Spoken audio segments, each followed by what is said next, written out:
So Thomas, thank you for having us here. 2.5 months that Emily is here. How is she these days? She has the odd panic attack, like today. She was going to be sitting beside me, and at the last minute she had a panic attack. She's reverted back to whispering, so I can't push it. It happens from time to time? Yeah, in the night time she reverts to whispering. Sometimes in the morning as well she'll whisper, but she comes out of it.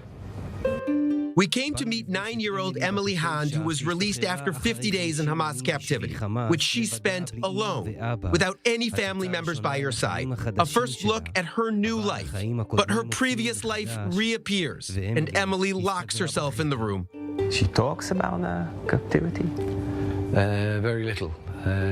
Just every now and then little snippets of information, but we're not actually even allowed to question her in any way.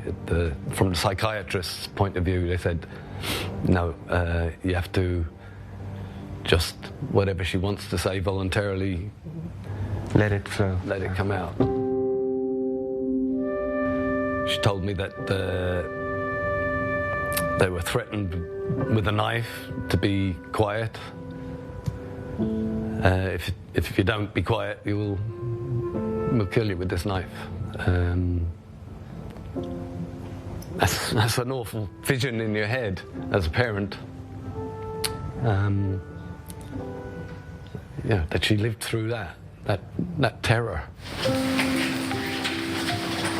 Where are you going? Eventually she appears and enters the protected place she arranged for herself in the middle of the living room.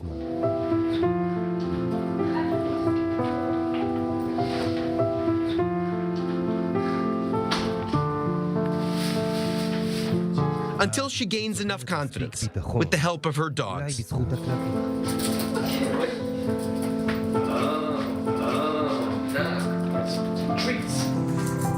התגעגעת אליהם? כן. ג'וני תמיד היה הכרית שלי. לפני כאילו? כן, הוא עדיין הכרית שלי. חזר להיות. ג'וני חופשי. Emily is helped through animal therapy these days, mainly dogs and horseback riding, which give her a sense of control again, control that was lost in captivity. היום צריך לבוא אליי איזה כלב ביטחוני כזה, שהוא יודע לשים יד ולשחק פריסבי וכל מיני שטויות כאלה. כן. כאילו, כלב כזה, אתה יודע, מאולף, ממש מאולף. פי 10 יותר מג'וני. הוא יודע לתת יד, לשחק פריסבי, לקפוץ.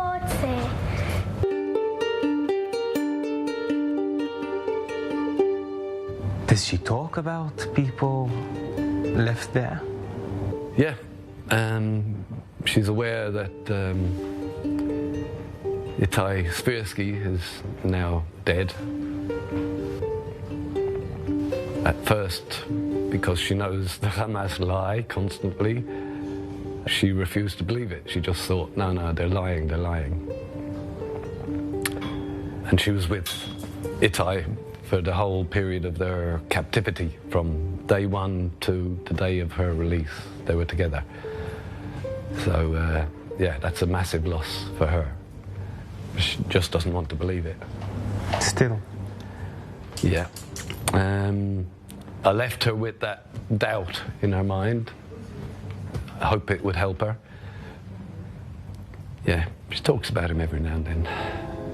They're talking now about a new deal to get them back. What do you think about it? If you ask me as a parent, as a friend of people who are captured, you have to say, do the deal, give them whatever they want to get everyone back. If you ask me as someone in power making that deal, you have to make a reasonable deal. You know, you can't go in letting them think that they can ask for anything. You get the reports out of what the hostages do go through, and that just increases your pain, your nightmare. And I was lucky, very, very lucky, that I got my little girl back. And you have to hope and pray for every other hostage still held there. Emily might have returned from Gaza, but not to her home in Kibbutz Be'eri. The family lives in an apartment that was given to them temporarily, far from the other kibbutz members, who are still staying at a hotel at the Dead Sea. ויוצא לך להיפגש גם עם חברות כזה? כן, כל שבועיים. איפה? ים המלח. וגם לפעמים יש שעות מיוחדות שיש משקאות בחינם. אבא תמיד שאני לא שם מעשן סיגריות. No, not always, just mדי פעם. לא כמו אז, נכון? לא כמו אז. אמרת שאתה מבטיח שאתה לא תעשן. I know, I am weak. People say I'm strong, but I'm weak. Emily lost her mother Liat, who died of cancer when Emily was only 2 years old. On October 7th, she lost her second mother, Narkis, her father's ex-wife, who was murdered by Hamas terrorists. It's Narkis's birthday tomorrow. Yep. She would have been 55. She's not even buried in a permanent place yet. She's buried in Revivim. Was Emily there already? No, we'll be bringing her tomorrow. Yeah, it's not her first time seeing a mother buried, her grave. She already knows where her biological mother is. She's in Be'eri. And Narkis was truly her second mother. And Emily loved Narkis like a mother. So, yeah, it's going to be a tough day tomorrow. Very, very tough day. But we have to honor her. We all want to go back home. Still? God, yeah. Yep. The houses are wrecked, destroyed. There's the blood of our friends on the roads, on the paths, in the grass, in the earth itself.